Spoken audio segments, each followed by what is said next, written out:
Belajar bergerak berbagi untuk negeri, guru penggerak majukan pendidikan. Guru penggerak menghamba pada murid, kreatif rancang pembelajaran. Hargai potensi, tingkatkan prestasi, lahirkan profil pelajar Pancasila. Belajar bergerak berbagi untuk negeri, kita menjalin kolaborasi. Belajar bergerak berbagi untuk negeri, demi bakti pada Ibu Pertiwi.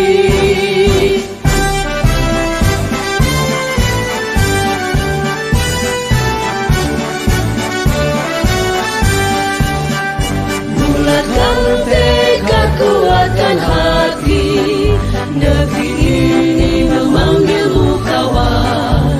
Belajar bergerak berbagi untuk negeri, guru penggerak majukan pendidikan.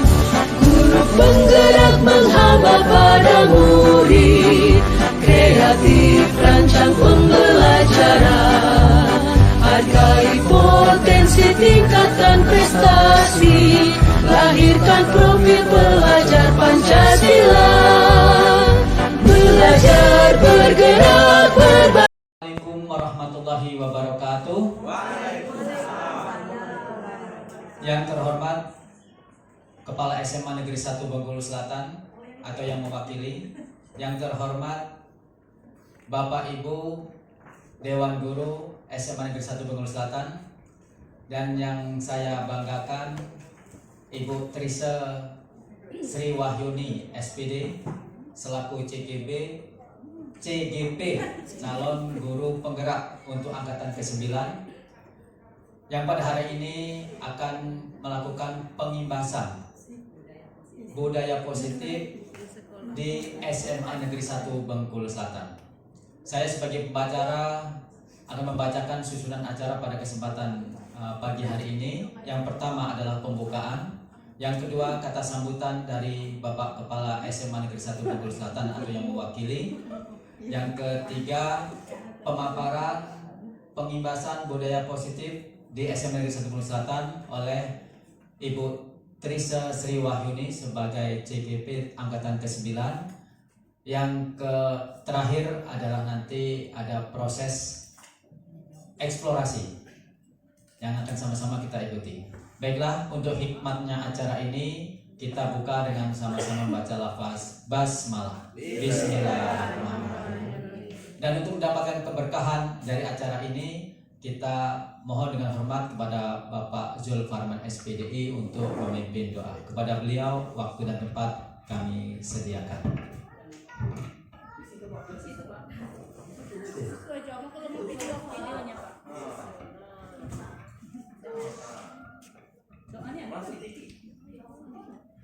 Baiklah, assalamualaikum warahmatullahi wabarakatuh. Bapak Ibu hadirin sekalian, mari kita awali acara kita di pagi hari ini agar mendapatkan berkah dari Allah Subhanahu wa taala. Dengan bersama-sama kita awali dengan umum kitab Al-Fatihah. A'udzu billahi minasyaitonir rajim. Bismillahirrahmanirrahim. Alhamdulillahirabbil alamin arrahmanir rahim. Maliki yaumiddin. Iyyaka na'budu wa iyyaka nasta'in. Ihdinas siratal mustaqim. Siratal ladzina an'amta 'alaihim ghairil maghdubi 'alaihim waladdallin. Amin. Alhamdulillahirabbil alamin. Wassalatu wassalamu ala asyrofil anbiya'i wal mursalin wa ala alihi washabihi rasulillahi ajmain. Hamdan syakirin, hamdan naimin, hamdan yuafi ni'amahu wa yukafi'u mazida. Ya Rabbana lakal hamdu kama yanbaghi li jalali wajhikal karim wa zili sultanik.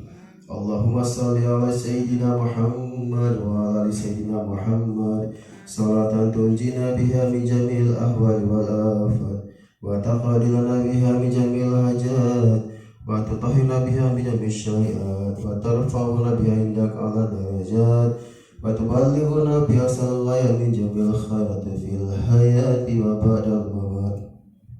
ربنا افتح لنا أبواب الخير أبواب النعمة أبواب البركة وطول أمورنا وسعي جسادنا ونور قلوبنا وإحسن أعمالنا ووسع أرزاقنا وإلى الخير قلبنا وعن الشر أبدنا واقض حوائجنا في الدين والدنيا والآخرة إنك على كل شيء قدير ربنا اغفر لنا ذنوبنا ولوالدينا وارحمهما كما ربيانا صغارا ولجميع المسلمين والمسلمات والمؤمنين والمؤمنات الأحياء منهم والأموات اللهم إنا نسألك سلامة في الدين وعافية في جسدنا وزيادة في علمنا وبركة في رزقنا وتوبة قبل الموت ورحمة عند الموت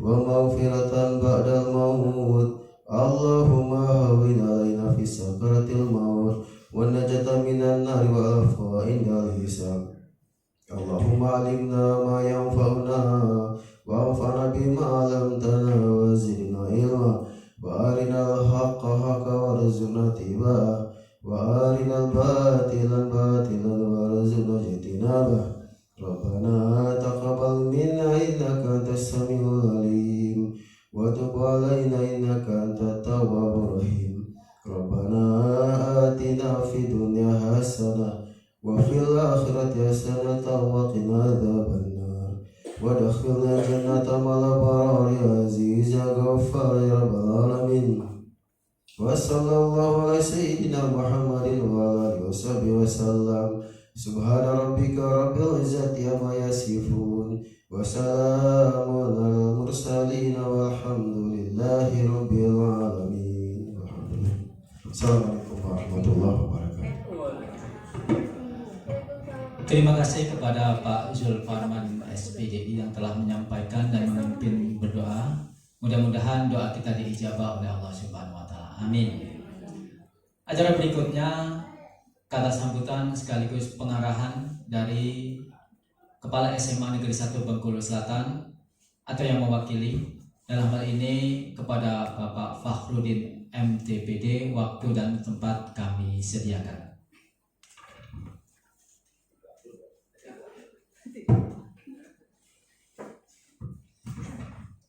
Bismillahirrahmanirrahim. Assalamualaikum warahmatullahi wabarakatuh.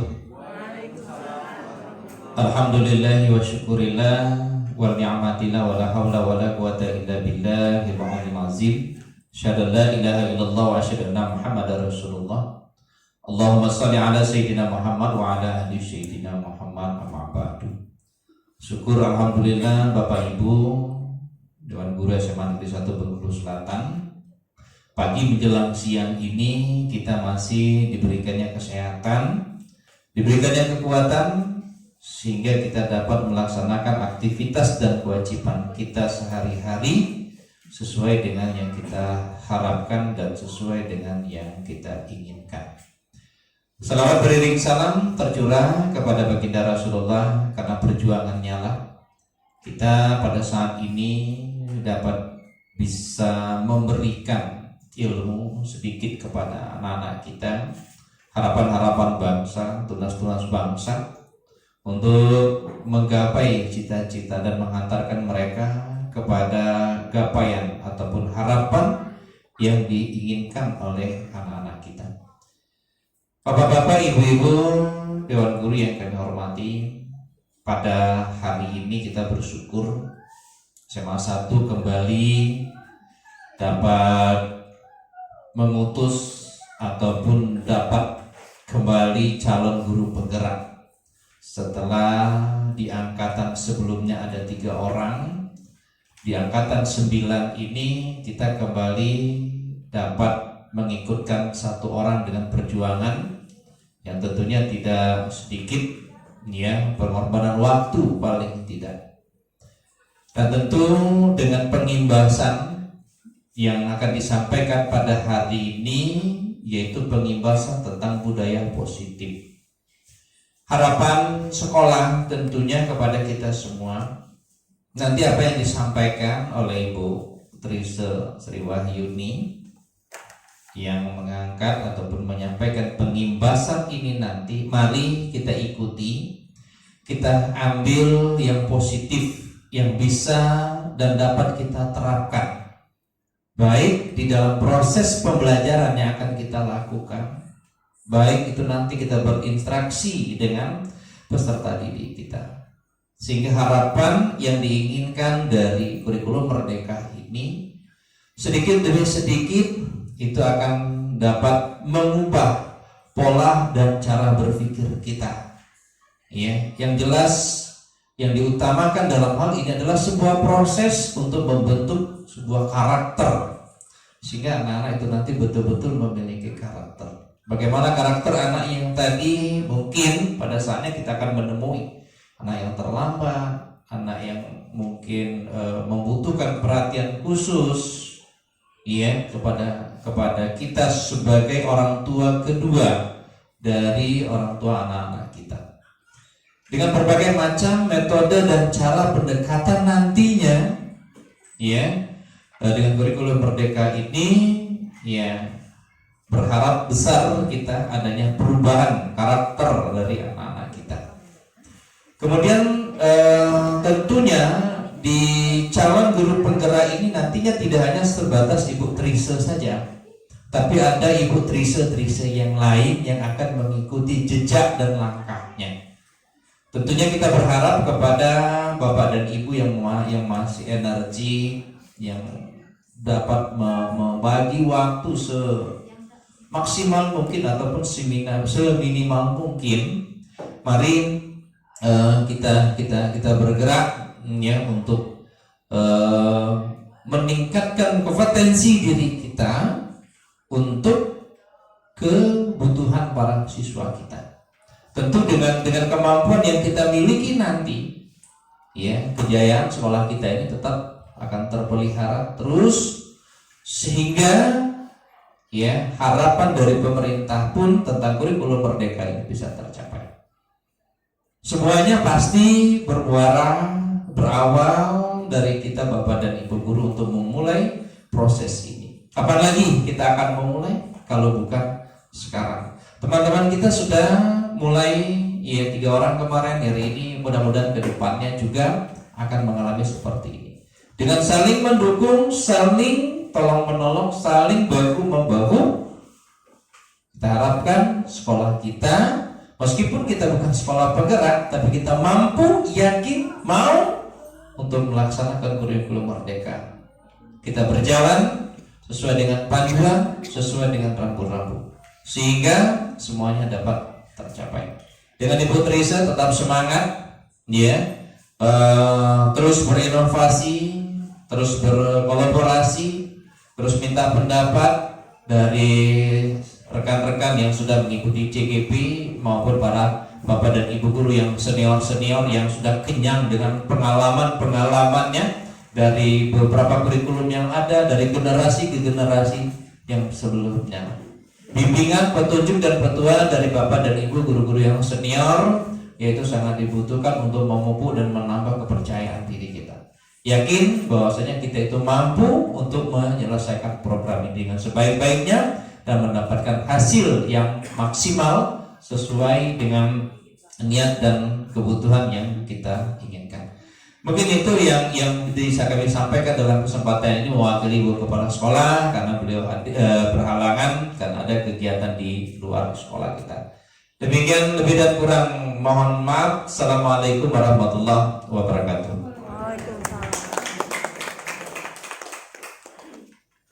Demikian pengarahan dari Kepala SMA Negeri 1 Bengkulu Selatan, mudah-mudahan menjadi pedoman bagi kita semua dalam langkah dan menapaki proses belajar mengajar kita dan meningkatkan mutu sekolah kita, di khususnya yang kita cintai adalah SMA Negeri 1 Bengkulu Selatan. Bapak Ibu yang kami hormati, kita berakhir sudah acara pembukaan pengimbasan budaya positif SMA Negeri 1 Bengkulu Selatan oleh calon guru penggerak, yaitu Ibu Trise Sri Wahyuni SPD. Mudah-mudahan acara ini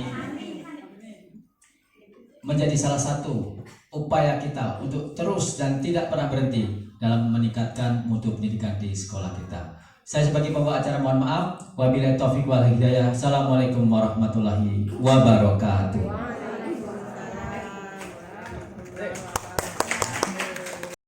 Assalamualaikum warahmatullahi wabarakatuh. Terima kasih Bapak Ibu semuanya, Dewan Guru, rekan sejawat SMA Negeri 1 Bengkulu Selatan. Saya Trisa Sriwahyuni ingin melakukan pengimbasan budaya positif untuk di SMA Negeri 1 Bengkulu Selatan tentang yang selama ini akan kita lakukan. Sebenarnya semuanya sudah kita lakukan di sekolah, tapi secara tidak langsung kita tidak tahu maknanya seperti apa. Judulnya, misalnya kita sudah membuat kesepakatan kelas atau peraturan selama ini, kemudian kita biasanya menghukum siswa dengan kata-kata yang kasar, itu sekarang tidak boleh. Oke, dari sini kita sebelum masuk ke yang budaya positif, Teresa sering menjelaskan sedikit tentang filosofi Ki Hajar Dewantara, di mana pendidikan itu harus menuntun. Pendidik adalah sebagai pamong, bukan kita menuntut anak supaya anak menjadi lebih pintar, karena anak itu sudah ada kodratnya, karakteristiknya unik yang sudah dibawa dari dia lahir. Kita hanya memoles dia supaya menjadi lebih baik. Kemudian pendidikan anak itu berhubungan dengan kodrat alam dan kodrat zaman, karena selama ini kodrat alam dengan lingkungan kita itu kita membuat dia menjadi lebih nyaman dengan damai, supaya mereka dalam melakukan ekspresinya di sekolah itu bisa mengeluarkan karakter mereka sendiri. Sedangkan kodrat zaman, kita hidup sekarang di abad 21. Nah, sama sepertinya kalau kita di abad 21, perkembangan ilmu teknologi yang harus berkembang seperti saat ini. Kemudian budi pekerti atau watak dan karakter.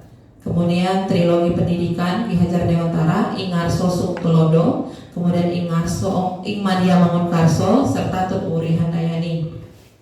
Kemudian dari KHD itu memerankan seorang pendidik itu seperti seorang petani atau tukang kebun.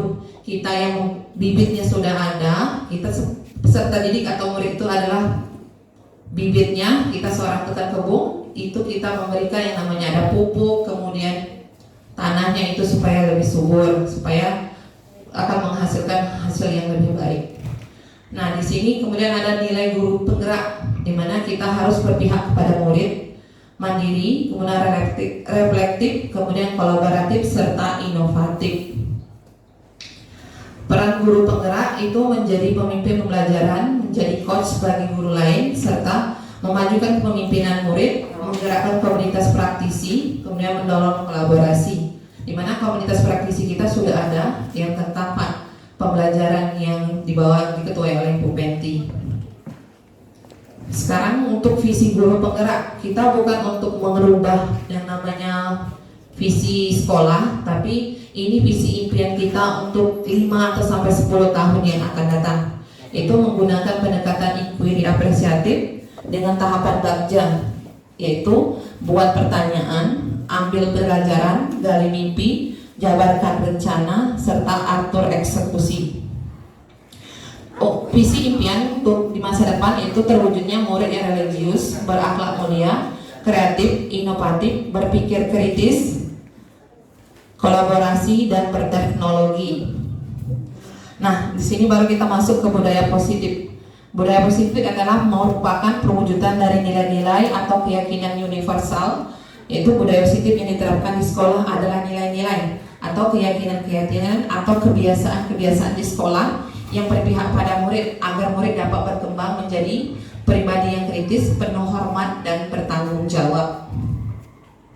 Untuk membangun budaya positif, hendaknya kita menyediakan lingkungan yang positif, aman, dan nyaman agar murid mampu berpikir, bertindak, dan mencipta dengan merdeka, mandiri, dan bertanggung jawab. Biasanya kita kaitkan disiplin itu dengan mengontrol murid-murid, kontrol guru terhadap murid. Dalam perubahan paradigma teori ke kontrol, itu ilusi kontrolnya ada dari psikiater itu William Gibson menyatakan ilusi guru mengontrol murid, mengatakan makna kontrol. Kemudian ilusi bahwa semua penguatan positif, efektif, dan bermanfaat Kemudian ilusi bahwa kritik dan membuat orang merasa bersalah dapat menguatkan karakter, serta ilusi bahwa orang dewasa itu memiliki hak untuk memaksa. Biasanya kita yang memaksa ya Bapak Ibu.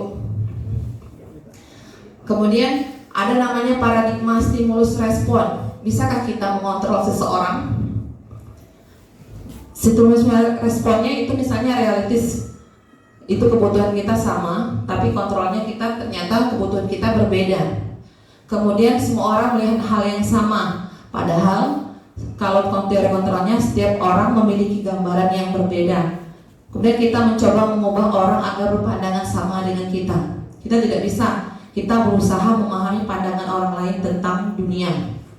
Yang lain itu saya bisa mengontrol orang lain. Kita tidak bisa harusnya mengontrol orang lain karena ada teorinya teori kontrol. Kemudian model berpikir menang atau kalah.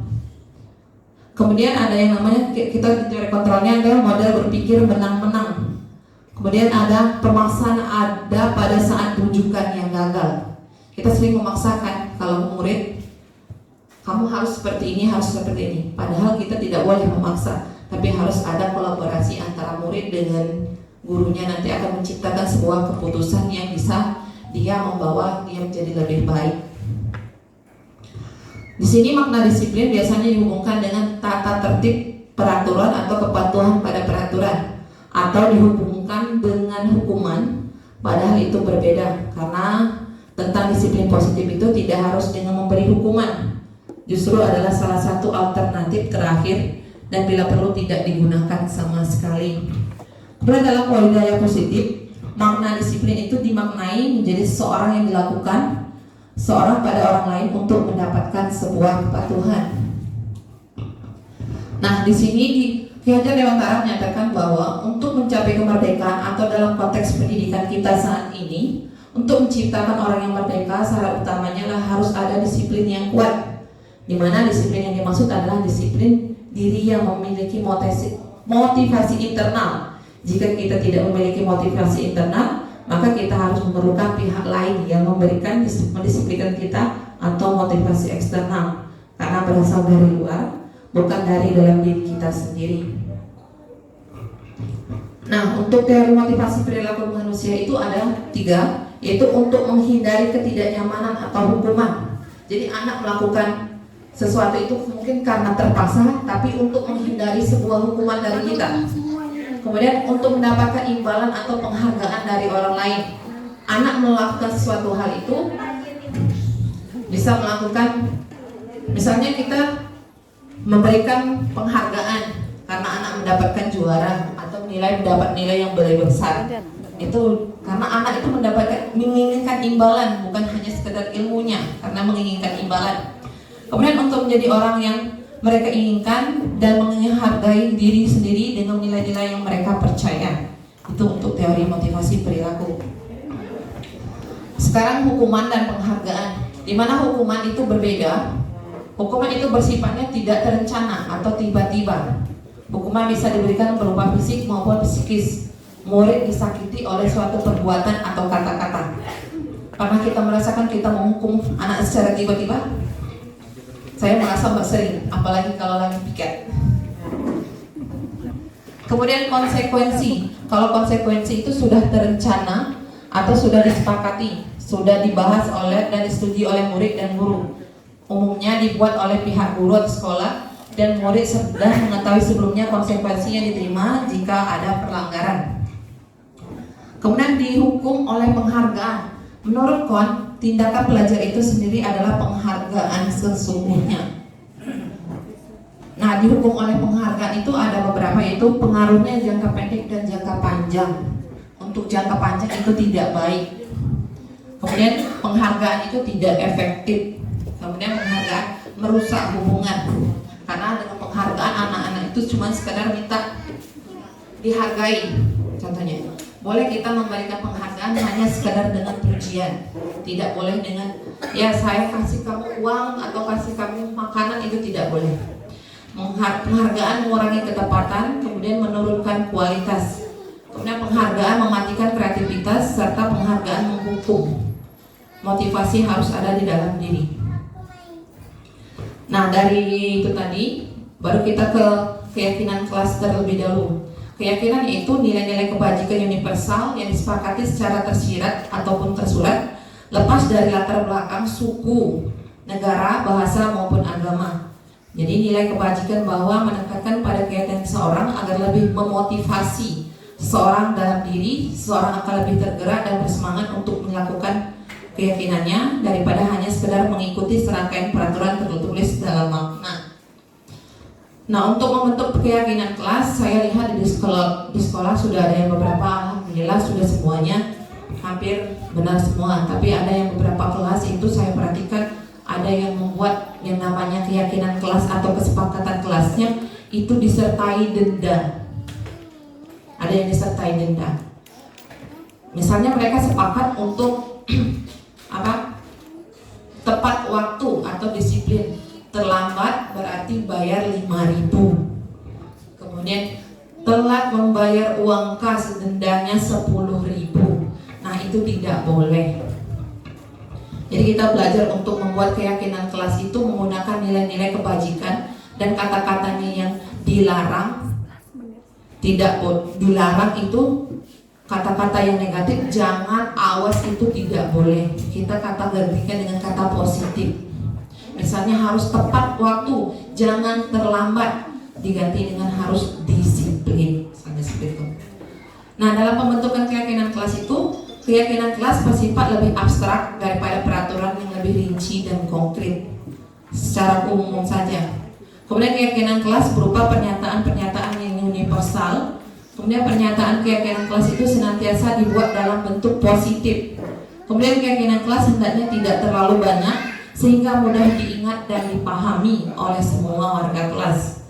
Kemudian keyakinan kelas sebaiknya sesuatu yang dapat diterapkan di lingkungan tersebut. Semua warga kelas hendaknya ikut berkontribusi dalam perbuatan keyakinan kelas lewat kegiatan curah pendapat. Jadi kita diajak dulu anak berpendapat, mengeluarkan unek-uneknya, bagaimana mereka, kemauan mereka semuanya. Setelah itu kita kelompokkan kata-katanya. Ini yang miliknya untuk misalnya disiplin, nanti apa yang bertanggung jawab atau yang saling menghargai. Jadi semuanya siswa boleh atau murid itu semua boleh mengeluarkan pendapatnya. Kemudian bersedia meninjau kembali keyakinan kelas dari waktu ke waktu.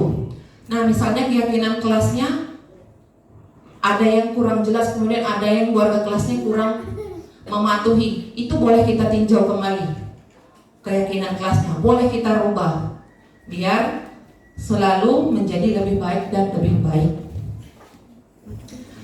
Dari keyakinan kelas itu untuknya manusia atau murid sama dengan seperti kita itu mempunyai 5 kebutuhan dasar manusia, yaitu 1 untuk kebutuhan bertahan hidup, kemudian kebutuhan kasih sayang dan rasa diterima, kemudian 3 kebebasan, 4 penguasaan, dan 5 kesenangan.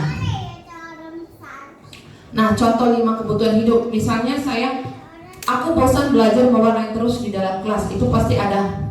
Jangankan kita, siswa TK itu kan pasti ada yang melainnya misalnya bosan. Nah, dari bosan itu mereka itu berarti maknanya kita 5 kebutuhan hidup tadi berarti dipilihlah kata kebebasan. Mereka mau bebas mengekspresikan dirinya. Kemudian ibu guru bilang aku tidak boleh bersenandung sewaktu mengerjakan tugas. Katanya kelas harus tenang, tidak ada suara, kan enggak jadi seru jadinya. Nah, karena anak itu kan semuanya berbeda. Ada yang mau misalnya tentang mereka, ada yang mau bersenandung, kemudian ada yang mau bercerita, ada yang posisinya ada yang diam. Berarti kebutuhan hidupnya murid itu kan berbeda-beda. Nah, dari sana itu mereka ada yang memiliki kebutuhan hidupnya tentang kesenangan. Kemudian ada ibu guru tidak menyapaku hari ini, padahal aku pakai jepit rambut baru. Pernah kan anak yang sekiranya mengadu atau mengadu dengan kita, bercerita, Bu, saya hari ini baju baru loh, kemudian aku misalnya punya pensil baru. Mereka itu minta itu, ya kamu punya bagus misalnya. Mereka itu minta diperhatikan, tapi Perhatian itu misalnya dibentuklah dengan kata-kata dengan cinta dan kasih sayang, minta rasa yang diterima.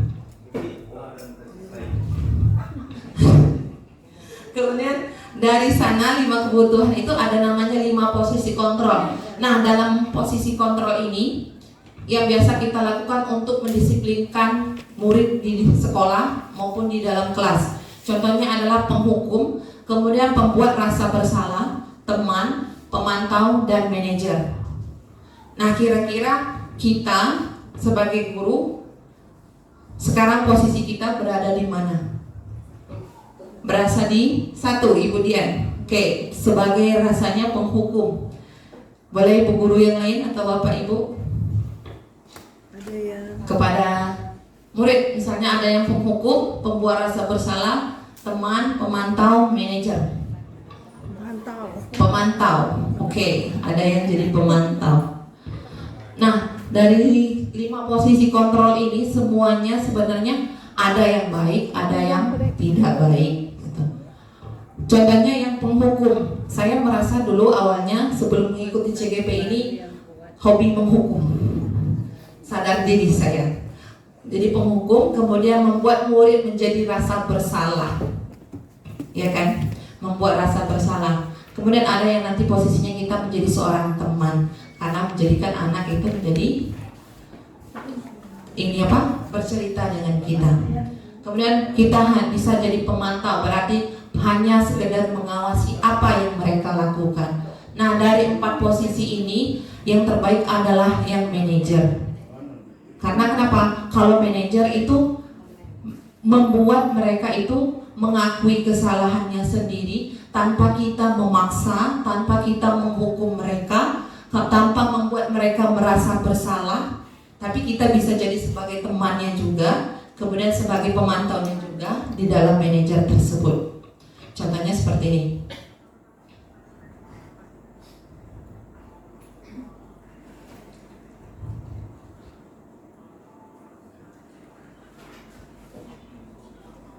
Sinyal.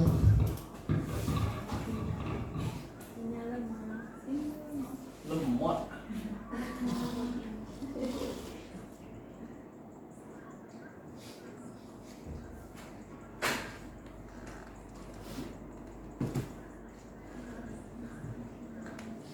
Di dalam video ini nanti ada yang namanya kita mengapa menjadi sebagai pembuat penghukum, kemudian pembuat rasa bersalah, kemudian yang menjadi seorang teman, kemudian pemantau, dan menjadi seorang manajer. Kalau kita biasanya menghukum, kalau anak terlambat biasanya kita hukumkan. Hukumnya kita bisa membuatnya secara fisik atau verbal. Fisik berarti biasanya mereka kita hukum membersihkan lingkungan di sekolah, ya kan? Kemudian atau menjadi lari, mereka dihukum misalnya mereka berkelahi dengan temannya, kita hukum mereka keliling lapangan berlari, atau kita suruh mereka push up. Pernah kita melakukannya Bapak Ibu? Pernah. Kemudian kita membuat yang rasa bersalah. Yang pembuat rasa bersalah itu biasanya kita memanggil siswanya, kemudian kita tanya. Walaupun kita tanya itu kita mendorong mendesak mereka itu, ya kamu pasti kamu ya melakukannya, kamu yang melakukannya. Kira-kira seperti itu. Kalau kita menjadi pembuat rasa bersalah. Jadi anak itu merasa iya Bu, saya bersalah. Tuh. Kalau misalnya yang menjadi teman, mereka bercerita dulu apa permasalahan yang mereka lakukan. Kemudian yang jadi pemantau kita melihat posisinya mereka itu awalnya seperti apa. Kita lihat dulu. Nah, kalau yang manajer itu beda lagi. Kalau yang manajer itu misalnya kita panggil anaknya, mereka akan bercerita terlebih dahulu, kemudian kita akan cari yang namanya solusinya seperti apa. Menurut kamu sudah merasa benar tidak? Jadi mereka sendiri yang mengaku, iya Bu, saya merasa bersalah. Seperti itu. Nanti kita nontonnya ya Bapak. Nah, selain itu ada yang namanya segitiga restitusi. Di mana segitiga restitusi ini kita melakukan yang namanya menyelesaikan masalah murid tanpa harus melakukan kontrol dari mereka tadi, yang membuatnya mereka menjadi penghukum, kita menjadi penghukum, pembuat rasa bersalah, teman, dan pemantau. Nah, dalam segitiga restitusi ini ada dalam 3 tahapan. Yang pertama itu menstabilkan identitas, kemudian validasi tindakan rasa bersalah, kemudian menanyakan keyakinan. Di mana untuk menstabilkan identitas, untuk mengubah identitas anak tadi dari orang yang gagal karena melakukan kesalahan menjadi orang yang sukses. Contohnya mengatakan kata-kata atau kalimat-kalimat yang positif. Berbuat salah itu tidak apa-apa. Manusia itu tidak ada yang sempurna. Kemudian saya juga pernah melakukan kesalahan yang sama seperti itu waktu saya masih sekolah. Atau kita bisa menyelesaikan masalah ini. Bapak Ibu tidak tertarik mencari siapa yang salah, tapi Bapak Ibu ingin mencari solusi dari permasalahan ini. Kamu berhak merasa begitu. Apakah kamu sedang menjadi teman yang baik buat dirimu sendiri? Kemudian untuk validasi tindakan yang salah. Kemudian ada kata-kata atau kalimat-kalimat di bawah ini mungkin terdengar asing buat kita sebagai guru. Namun bila dikatakan dengan nada tanpa menghakiminya, akan memvalidasi kebutuhan mereka. Contohnya seperti ini. Padahal kamu bisa melakukan yang lebih buruk dari ini. Kamu pasti punya alasan untuk mengapa kamu melakukan hal ini. Kamu patut bangga pada dirimu sendiri karena kamu telah melindungi sesuatu yang penting buatmu. Kemudian kamu boleh mempertahankan sikap itu, tapi kamu harus menambahkan sikap yang baru. Yang ketiga itu menanyakan keyakinan. Dari setelah kita menstabilkan identitas, kemudian memvalidasi tindakan yang salah, baru kita menanyakan nilai keyakinan yang sudah kita buat di kelas tadi. Pertanyaannya misalnya, apa yang kita percaya sebagai kelas atau keluarga. Kemudian apa nilai-nilai kamu atau nilai-nilai umum yang telah kita sepakati. Kemudian apa bayangan kita tentang kelas yang ideal, atau kamu mau jadi orang yang seperti apa. Misalnya contohnya gini, ada murid waktu itu kita misalnya tidak datang kelas, kita memberikan tugas. Pasti ada murid itu tidak mengerjakan tugas dan tidak mengumpul. Nah, maksudnya kalau dia tidak mengumpulkan tugas, kita panggil mereka untuk menjalankan segitiga restitusi. Kita panggil mereka, kita tanya, bukan kita langsung mengejas, apa kamu yang ngumpul tugas? Kira gitu. Jangan langsung mengomongkan seperti itu, tapi didudukkan dulu siswanya atau muridnya, ditanya, mengapa kamu saat itu ibu panggil ke sini? Mereka yang akan menjawab dengan sendirinya.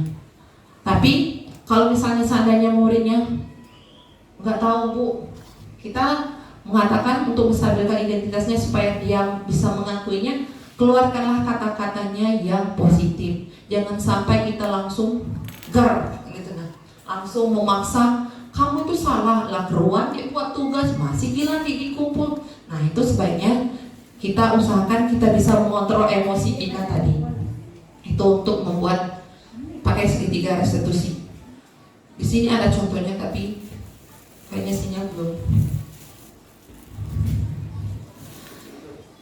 Nah, dari situ nanti kita nonton yang videonya. Tadi saya lanjut dulu.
Sinyalnya bermasalah Bapak Ibu.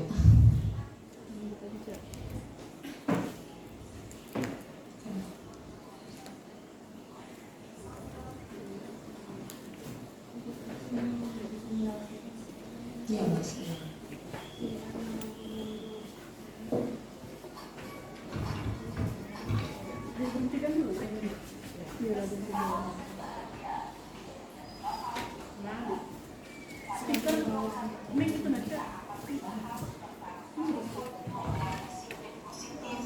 Yang diterapkan di lingkungan sekolah yang dikenal dengan nama restitusi.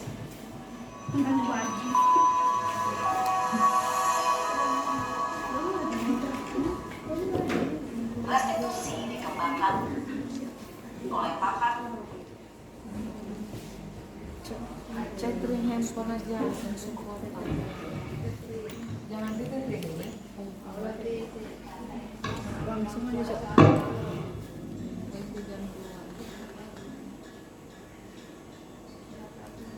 Langsung aja Cak.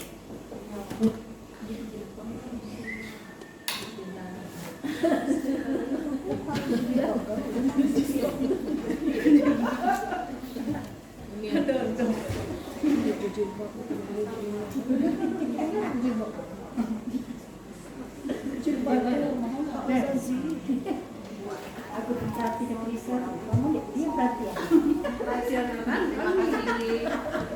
Karena itu jerangan kita pulang. Pulang nih bahasa.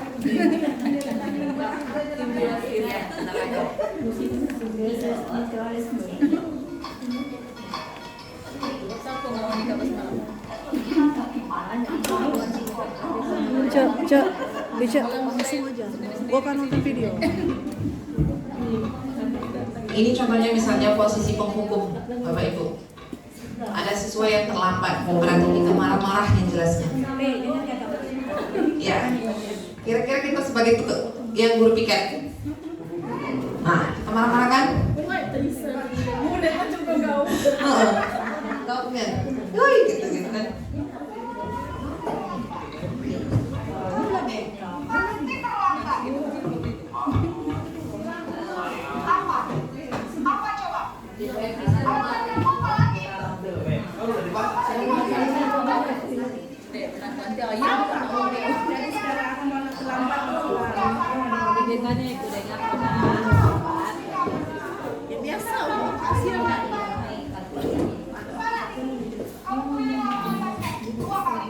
Pernah Bapak Ibu kita melakukannya? Saya pernah menghukum anak dijemur di bawah tiang bendera. Jadi yang benar dibiarkan.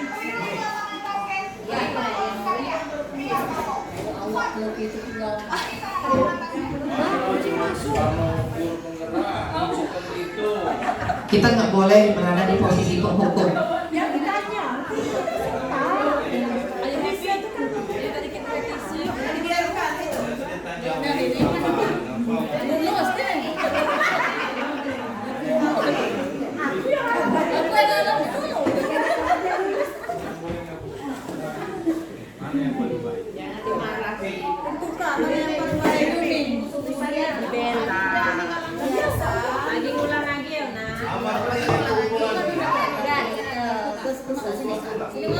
Yang jatuh siapa? Ama ini memang ini yang bagusnya.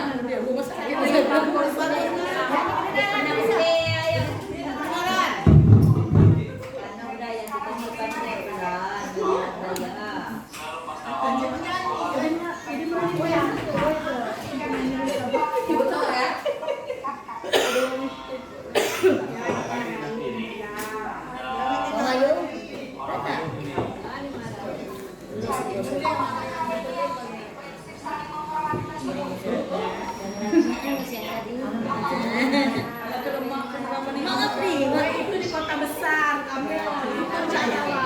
Nah, gara-gara terus. Ini ada tuh, lanjut. Ininya nih. Gara-gara terus. Penghinaan ada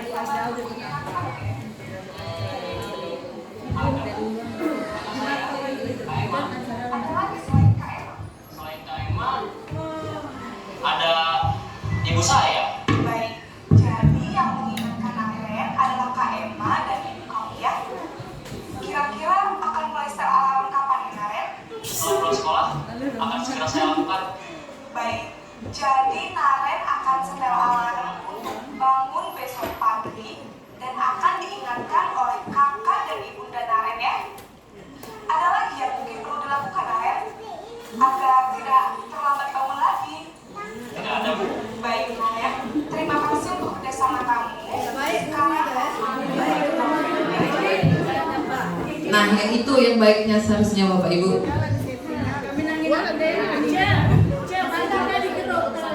Posisinya harus dari posisi manajer, di mana posisi kontrol yang disarankan untuk membimbing guru, membimbing murid. Nah, di posisi manajer ini nanti ada yang namanya sudah kita terapkan tadi, namanya segitiga restitusi tadi, di mana menstabilkan identitas tadi. Anak sudah mengaku dia bersalah, kemudian dia mengatakan saya terlambat Bu, saya salah katanya.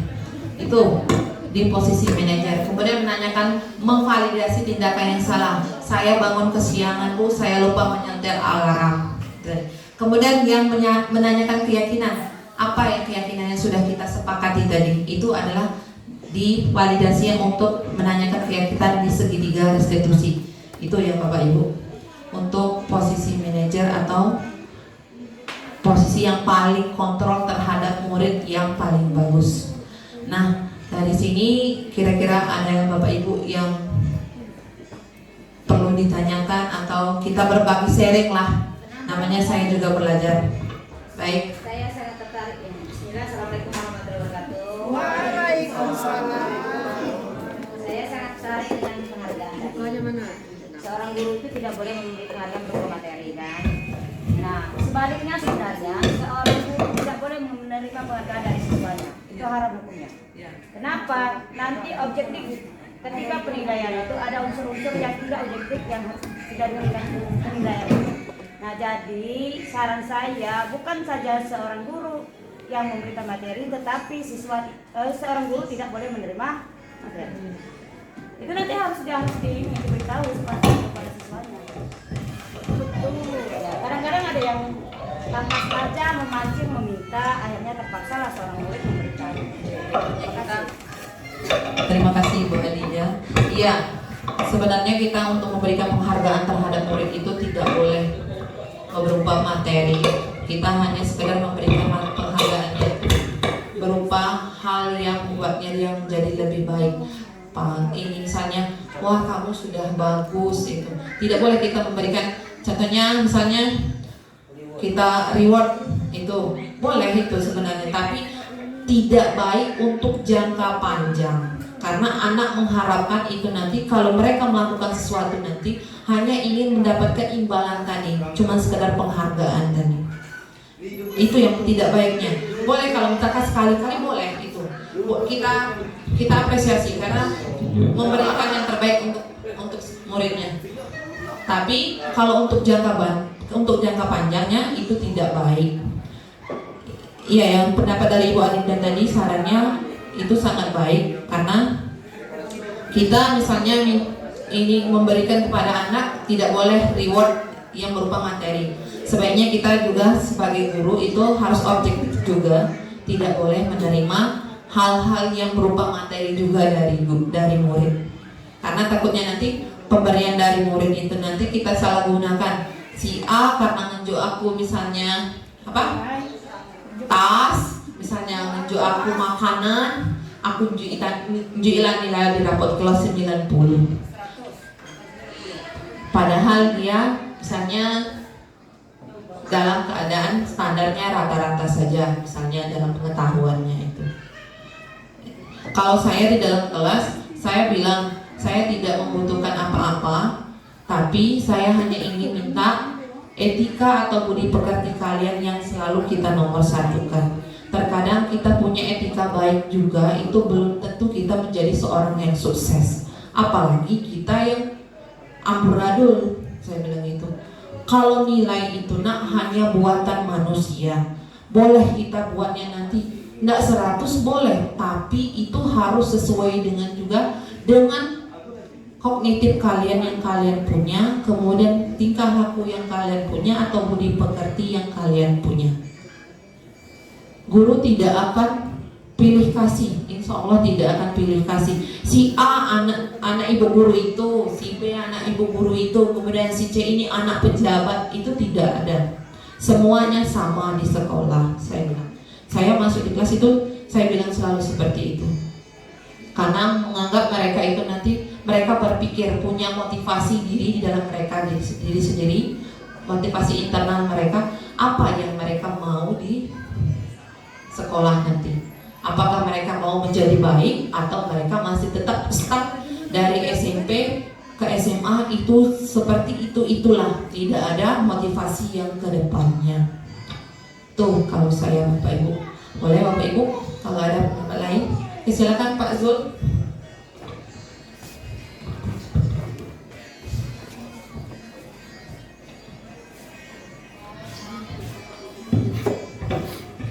Terima kasih Bu Trisha atas kesempatan yang diberikan. Terhadap pemaparan tadi, saya pribadi setuju bahwa posisi kita sebagai seorang guru adalah posisi yang terbaik dari beberapa tingkatan tadi ya, dari si penghukum sebagai teman dan posisi yang paling atas itu sebagai manajer ya, sebagai manajer ya, dan sikap dan posisi kita sebagai guru. Kalau menurut pendapat saya, kalau melihat perilaku anak kita ini kan memiliki karakter yang berbeda-beda, memiliki sifat yang berbeda-beda dan juga kemampuan yang tidak sama. Dan kita memposisikan diri kita sebagai manajer terhadap siswa, itu saya rasa tidak semuanya bisa kita terapkan kepada anak secara merata, karena tidak semua anak bisa diperlakukan seperti itu. Dan ada sesekali posisi kita sebagai si penghukum harus kita terapkan juga. Kalau posisi anak yang kita hadapi yang tingkat kedewasaannya, pola pikirnya bagus, mungkin itu bisa kita terapkan kalau posisi kita sebagai seorang manajer. Tapi kalau anak yang berbau unyul, yang keras kepala, masa bodoh, saya rasa itu kurang pas.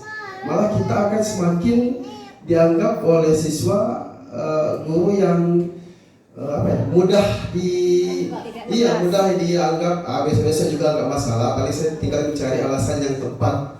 Paling seperti itu. Jadi menurut pendapat saya, keempat-empatnya masih kita butuhkan. Posisi yang keempat-empatnya. Jadi tidak selamanya kita harus memposisikan diri kita sebagai manajer. Ada saatnya kita sebagai teman, tapi ada saatnya kita harus tegas kepada siswa. Saya rasa demikian Ibu Sintri. Saya terima kasih. Assalamualaikum warahmatullahi wabarakatuh.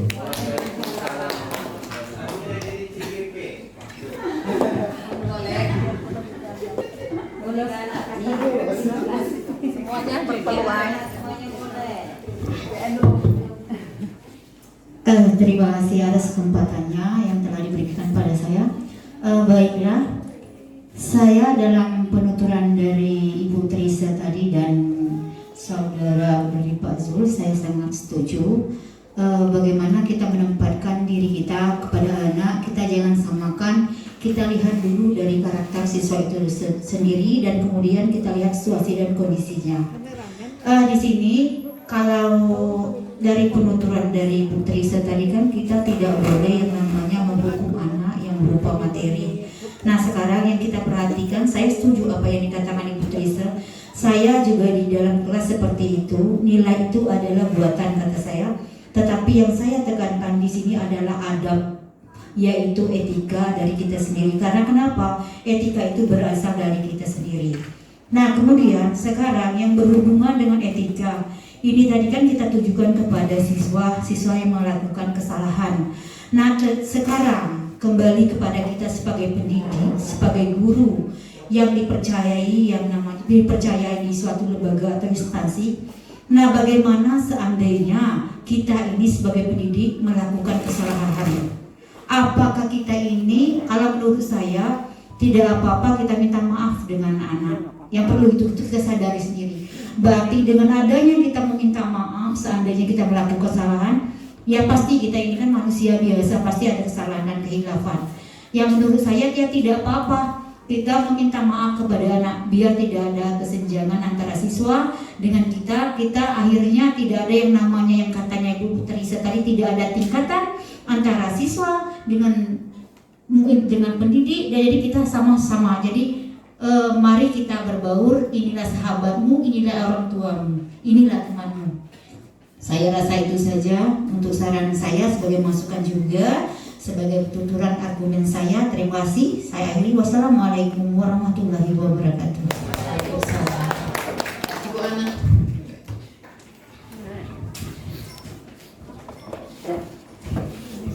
Assalamualaikum warahmatullahi wabarakatuh.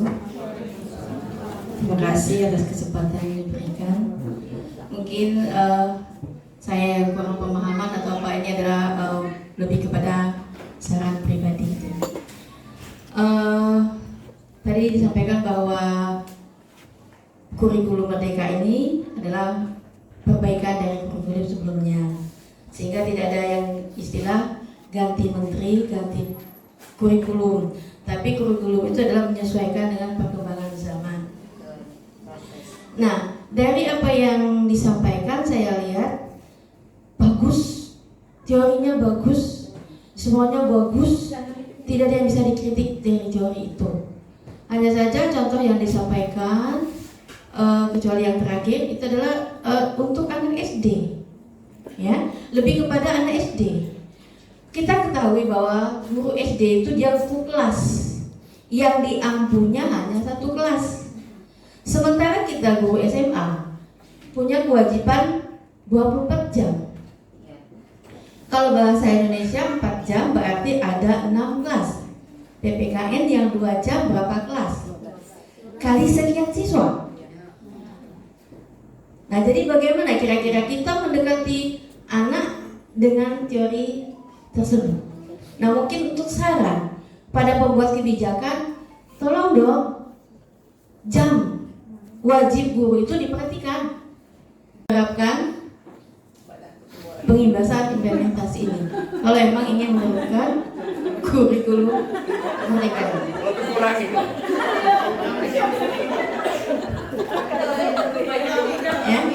Ya, untuk memaksimalkan target ya sampai. Kalau jujur saya katakan, kalau saya guru SD, saya boleh mengatakan saya mampu. Karena yang diampu itu paling banyak 40. Kalau sekarang 6 kelas, 6 kali 3 saja 108 iya 140 siswa. Sementara kita lebih dari 30 sekolah dalam kelas ya. Kira-kira itu. Maaf, itu saja. Wassalamualaikum warahmatullahi wabarakatuh. Ada satu lagi. Ini kan pancingan aja, tambahan diperbaiki lagi. Oke. Ini nama ini tangga gendam. Assalamualaikum warahmatullahi wabarakatuh. Saya sangat tertarik apa yang disampaikan oleh Bunda Ana. Itu memang terjadi dan kenyataan di lapangan seperti itu. Misalnya saya terkhusus yang selalu mengalami selalu ada masalah itu anak IPS. Kalau anak IPA itu ada di beberapa kelas itu tetap ada seperti itu. Nah, misalnya ada anak, misalnya dia itu kalau di kelas selalu tidur, kebiasaannya tuh tidur seperti itu. Dan anak itu misalnya dia itu asalnya memang bukan dari sini gitu. Jadi sudah kita himbau supaya ada apa, kemudian kita juga sudah laporkan dengan wali kelasnya. Kemudian ada guru yang lewat, saya sampaikan, lihat Pak kalau mau lihat. Sebenarnya kalau melihat dari kurikulum Merdeka mungkin iya anak itu perlu pendampingan, perlu dibicara 4 mata. Tapi tadi seperti yang disampaikan oleh Ibu Ana, karena mungkin waktu, kondisi, kemudian ya banyak hal yang harus kita urusi.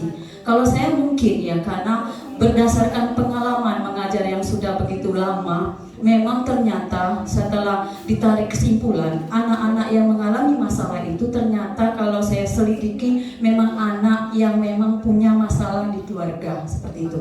Nah, jadi seharusnya kita itu juga merangkap guru BP seperti itu. Iya. Tapi karena waktu, jadi belum sempat saya, memang belum sempat. Jadi saya waktu itu agak tertarik dengan Pak Arhan, Bu, jangan dimarah Bu, biar dia tidur katanya. Akhirnya dipanggilnya, dielusnya, mungkin seperti itu. Jadi kita itu perlu waktu yang lebih untuk memperhatikan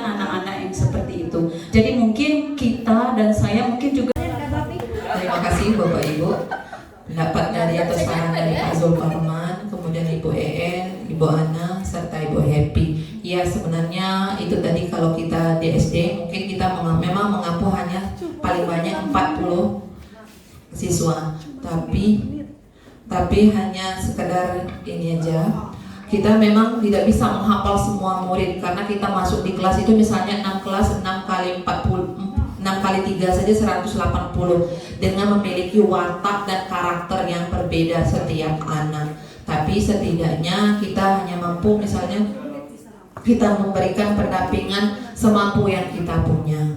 Jangan kita harus menuntut kita harus menjadi super power, jadi guru yang memang harus yang terbaik, tapi kita lakukan yang terbaik menurut kita. Misalnya ada yang kesalahan, memang kata Ibu En, kita nggak masalah, kita harus minta maaf dengan anak karena kita yang memang bersalah. Karena kalau kita hanya menuntut siswa itu atau murid kita itu hanya minta, ya kamu harus minta maaf dengan saya, itu ini tidak mungkin karena sekarang kan perkembangan zaman juga ini.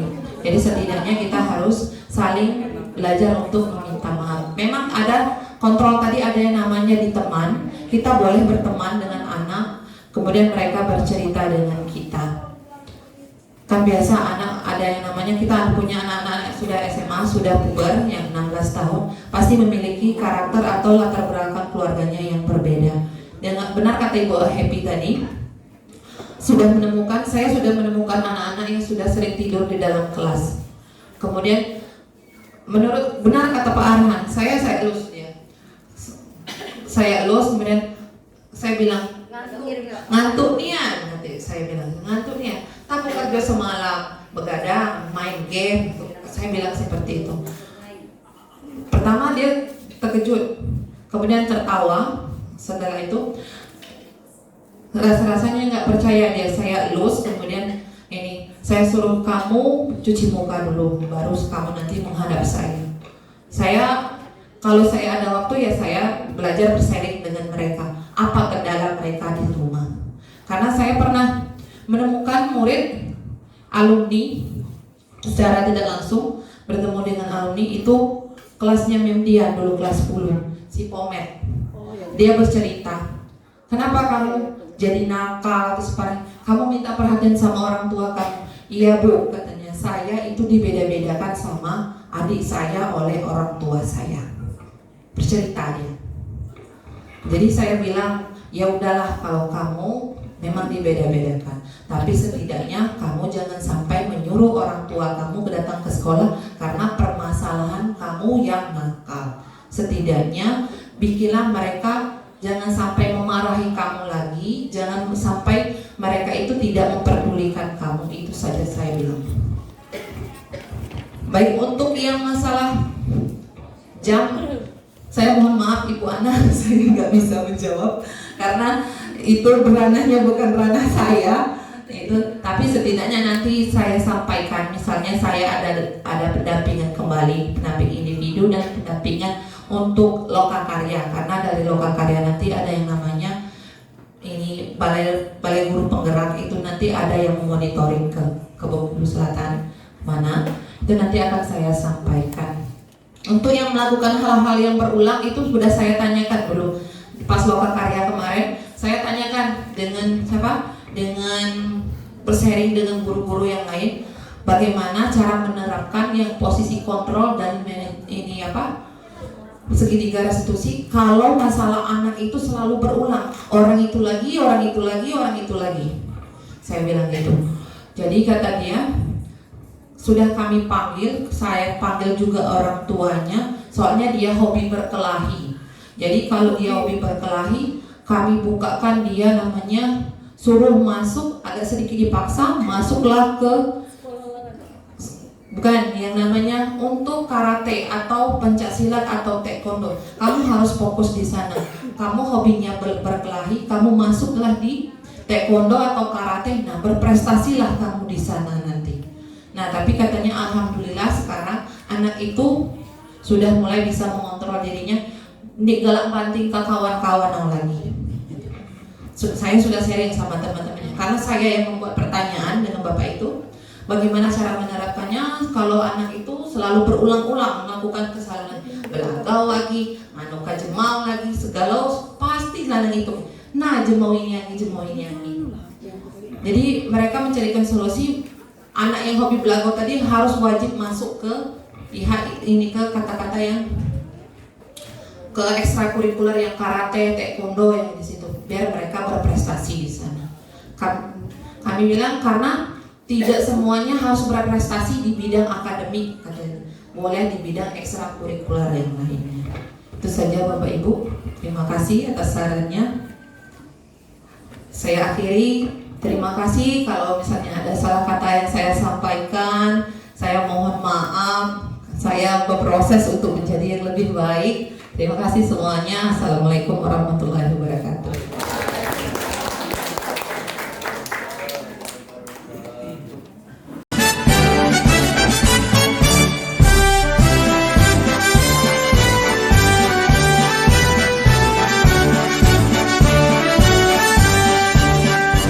Bulatkan tekad, kuatkan hati.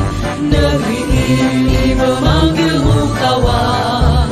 Belajar, bergerak, berbagi untuk negeri. Guru penggerak, majukan pendidikan. Guru penggerak menghamba pada murid. Kreatif, rancang pembelajaran. Hargai potensi, tingkatkan prestasi. Lahirkan profil pelajar Pancasila. Belajar, bergerak, berbagi untuk negeri. Kita menjalin kolaborasi. Belajar, bergerak, berbagi untuk negeri. Demi bakti pada Ibu Pertiwi. Kita di sini bukan mau belajar atau apa, tapi kita belajarnya tentang adab dan budi pekerti. Karena kenapa? Kita belajar yang namanya untuk membuat yang namanya keyakinan kelas. Setelah Ibu lihat keyakinan kelas kalian itu salah, bukannya dalam artian salahnya tidak benar semua, benar. Tapi ada yang namanya kalian pakai denda, ya kan? Ada yang namanya denda. Denda itu boleh, namanya konsekuensi. Nah, itu. Tapi ada tapinya. Tidak perlu kalian tulis di sana. Itu untuk membuat keyakinan kelas. Jadi kita perbaharui dulu keyakinan kelas kalian. Itu secara kita maunya seperti apa. Jadi keinginan kalian nanti dituliskan di sini. Kalian tulis maunya keyakinan kelas kita seperti apa. Tapi kalau nanti kalian ada yang buat namanya kalimat negatif, nanti kita akan rubah menjadi kalimat yang positif. Jadi yang lebih baik. Bagaimana? Paham kira-kira? Oke, Ibu bagi satu. Kalian tulis nanti, kalian tempel di depan, nanti kita tempel.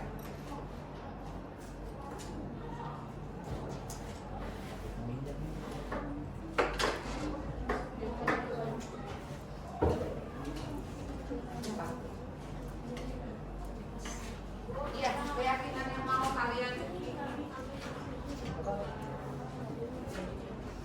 bikin, maunya yang seperti bagaimana? Silahkan keluarkan pendapat kalian. Satu orang satu.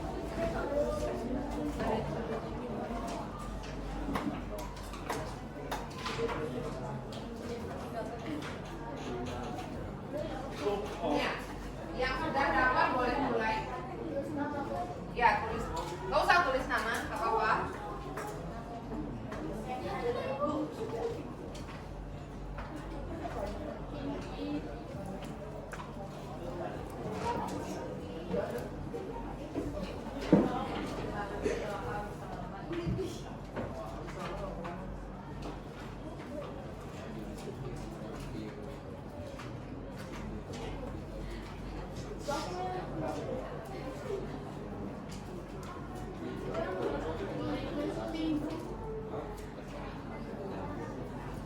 Tulis tadi, maunya kamu seperti apa, pendapatnya boleh, silakan di sana bebas mengatakan.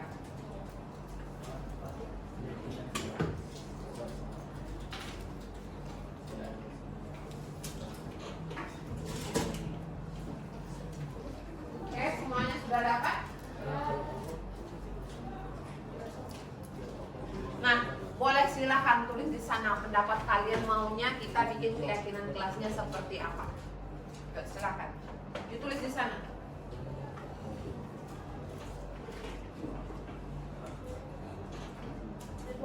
Kalau sudah boleh tempelkan di sini.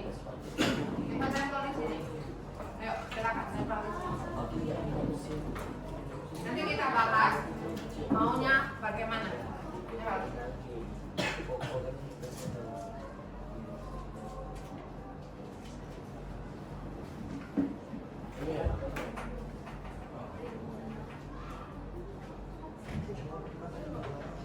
Yang sudah. Karena ibu berusaha mendengarkan pendapat dari kalian. Keinginan kalian seperti apa? Jangan sampai kita ada yang merasa dirugikan. Sudah Rizky? Oke, silakan.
Bisa memalukan itu. Jangan ini.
Dembo.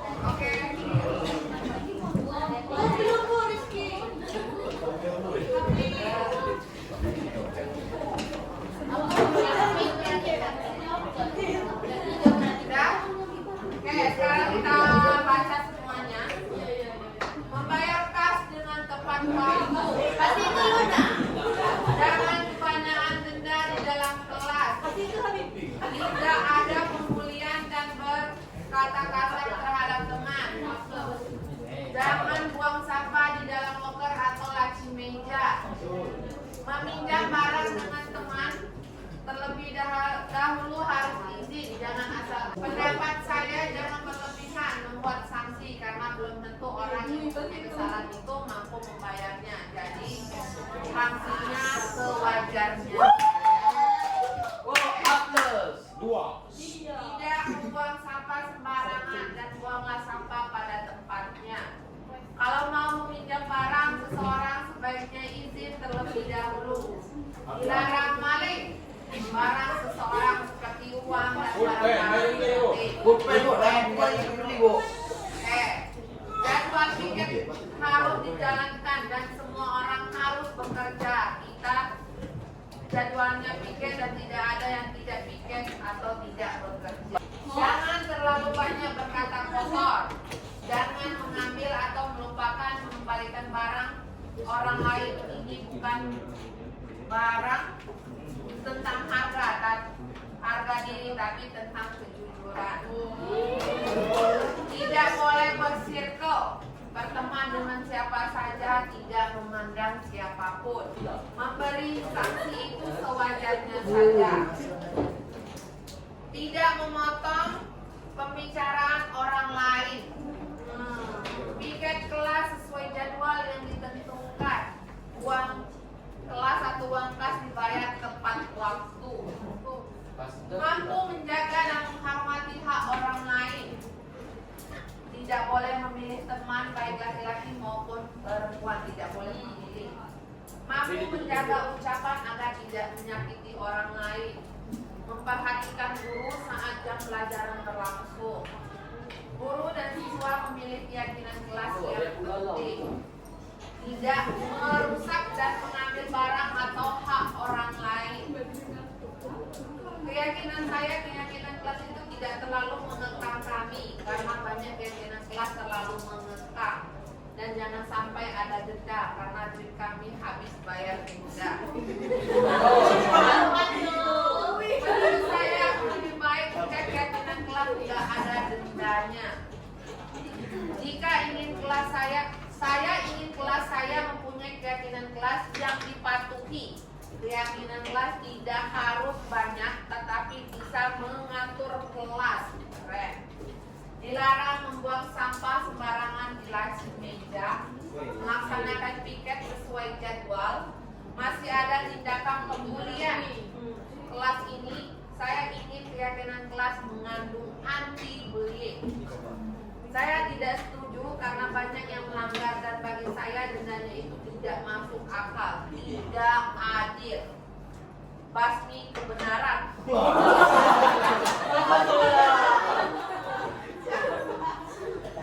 Wajib memakai pakaian seragam sesuai ketentuan sekolah. Dilarang sirkelan. Bertemanlah dengan siapa saja. Uang kas dibayar bulan itu tidak pas masuk bulan atau awal bulan sudah dipaksa untuk membayar. Piket itu dilakukan dari pagi hingga pulang sekolah. Tanggung jawab yang piket. Tidak ada kata-kata kotor. Menurut saya akan lebih keyakinan kelas dibuat dengan tidak menggunakan denda atau sanksi bayar. Mungkin lebih baik sanksinya misalnya membersihkan kelas atau membuang isi tong sampah. Masih ada tindakan suka mengambil pulpen orang lain di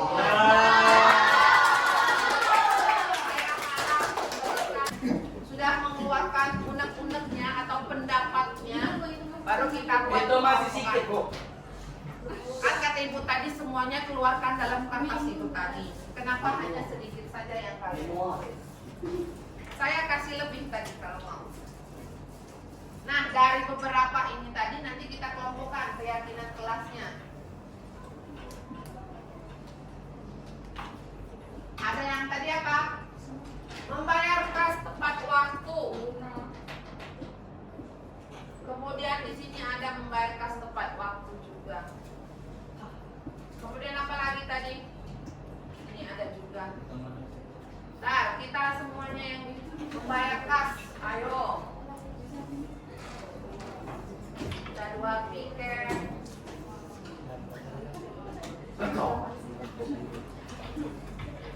Mulai yang jadwal piket boleh juga langsung masuk ke sana.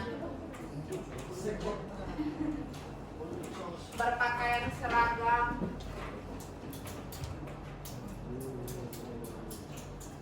Melaksanakan jadwal piket.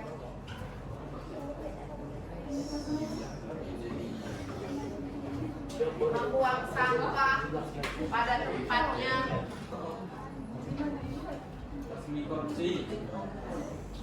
Basmi korupsi.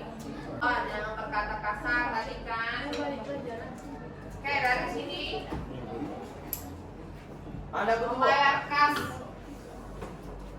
wajib memakai seragam, kemudian melaksanakan piket. yang di sini tadi ada yang buang sampah sembarangan. Ayo kita golongkan. Itu kan kata-katanya terlalu panjang. Nah, sekarang ini apa?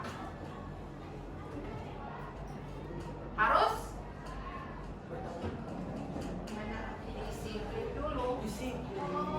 Ya, membayar kas tepat waktu. Waktu kan? Disiplin. Kemudian memakai seragam. Kita sudah punya namanya peraturan sekolah. Ya, kita wajib memakai seragam.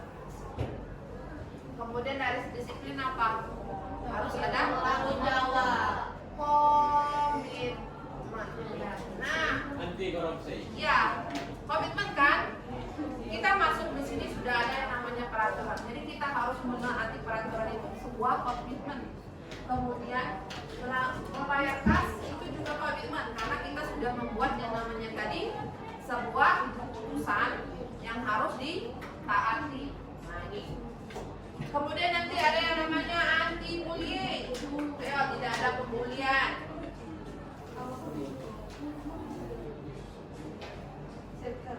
Tidak berkata kotor. Kemudian apa tadi? Circle-circlean. Menjaga ucapan. Tidak boleh memilih teman.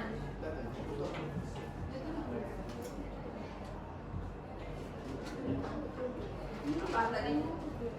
Anti-bullying.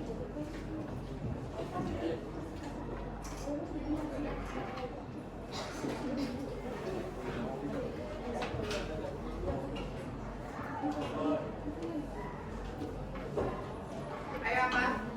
Nah, anti-bullying apa? Ya, mampu menjaga dan menghormati hak orang lain. Jangan berkata kotor.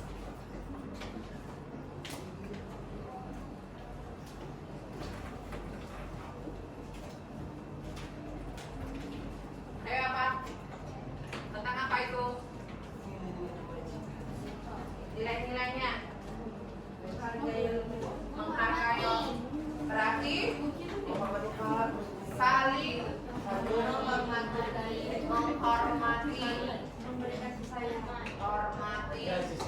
dan menghargai. Nah, berarti kita tidak boleh berkata kasar. Jadi usahakan mulutnya itu belajar untuk tidak berkata kasar. Kata-kata kasar itu tadi bisa jadi menyakiti orang lain. Tidak boleh ya. Nah, sekarang ini meminjam barang teman, tidak merusak barang. Kemudian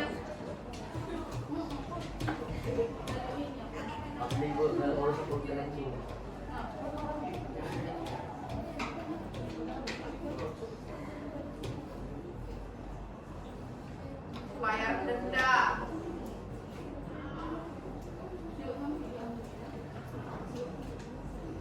Merusak maling. Ini kebanyakan denda. Sini nak. Bila meminjam barang teman terlebih dahulu harus izin. Jangan asal ambil. Boleh main HP, kemudian tidak boleh mengambil barang orang lain. Nah, ini masuk di circle mana nilai kebajikannya kita? Bertanggung jawab.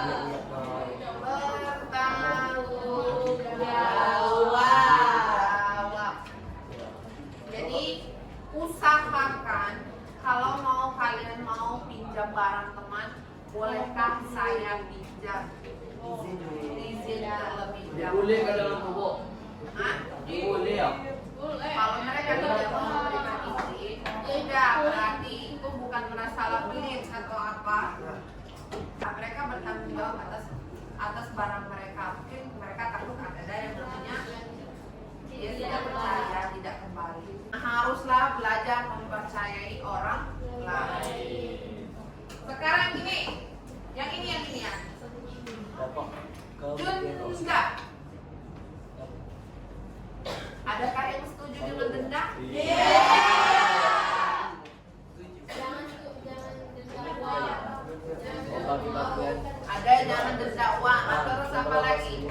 Sekarang perhatikan.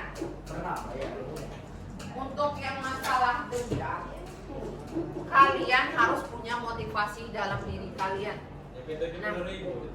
Nah ya, kira-kira dari denda itu motivasi kalian itu kalian mau bayar atau tidak? Tidak. Nah, maksud ibu kalau memang kalian tidak mau bayar denda, jadi harus tepat waktu tadi ketipu komitmen yang kita sampaikan tadi, disiplin. Nah, saling menghargai, disiplin, komitmen kalian tadi bagaimana? Sudah kalian pahami tidak? Sudah kalian terapkan tidak? Kira-kira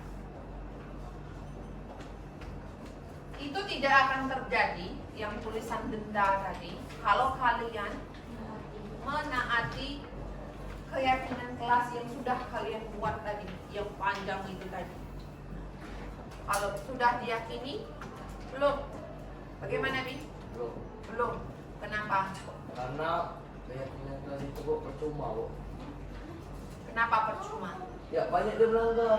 Oh, banyak yang melanggar. Oke. Nah, dari yang di sana, keyakinan kelas itu nanti boleh kalian perbaiki untuk semester depan. Karena ini kan sudah jalan setengah kan, boleh diperbaiki. Namanya keyakinan kelas itu boleh kita perbaharui.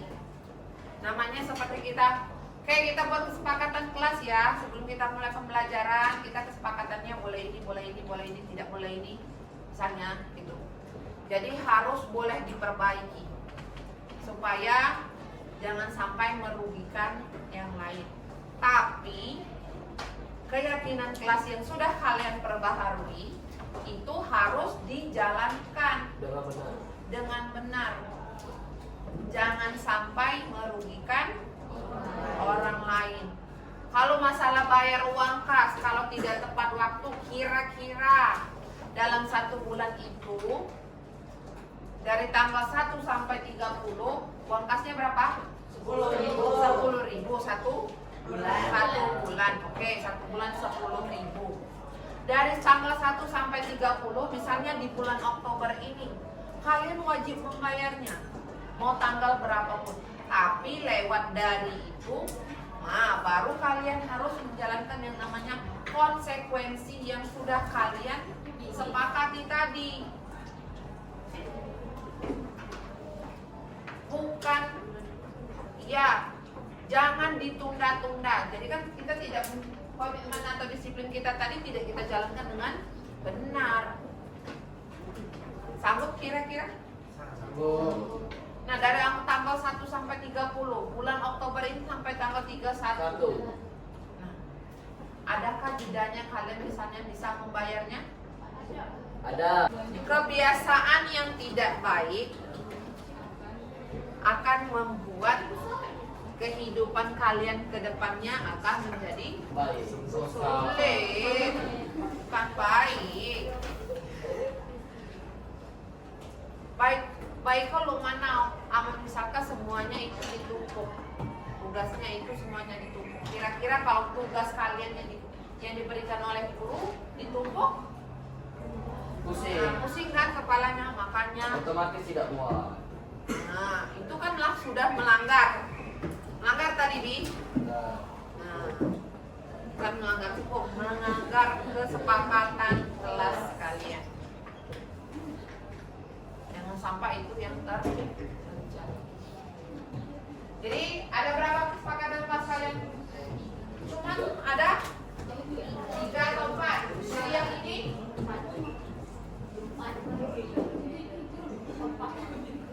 apa tadi? Denda tadi masuk ke disiplin dan komitmen. Berarti ini boleh dibuat disiplin 1 di sini, komitmen. Jadi ada 1, 2, 3, 4. Nah, cuma ada 4. Tapi dijalankan dengan benar. Nah, benar itu. Harus dijalankan dengan benar. Jangan hanya sekedar dari omongan saja. Masuk link kanan, keluar link kiri. Dan tingkah lakunya juga harus dijaga. Yang ini tadi, Bu, mana ya?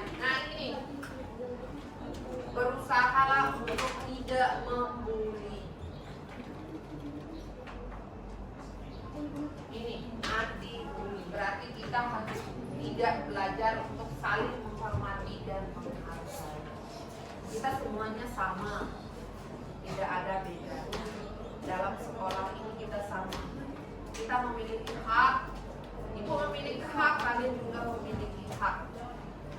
Tapi berusahalah untuk tidak mengeluarkan kata kasar yang bisa menyakiti orang lain. Usahakan.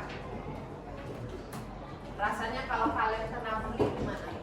Sakit Ada hati. bu, nggak enak kan? Nah takutnya nanti dari bully itu nanti membuatlah hal-hal yang tidak diinginkan. Nah itu kan akan terjadi. Oke sampai sini bisa? Nah dirubahlah keyakinan kelas kalian.